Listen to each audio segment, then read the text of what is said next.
মুসলিম শরীফে আছে, এক ব্যক্তি উট হারায় ফেলছে মরুভূমিতে, নৈরাশ হয়ে ঘুমায় গেছেন যে ছুটা মরার চেয়ে এক জায়গায় থাইকা মরি।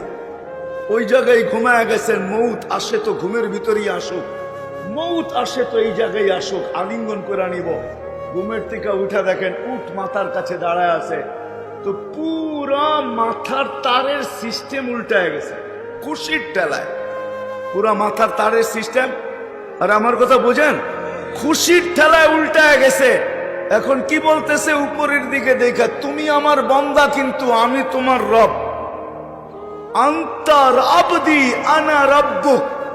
খুশির ঠেলায় তা আল্লাহ বলে ওর চেয়ে বেশি আমি খুশি হই যখন বান্দা আমার কাছে আসে।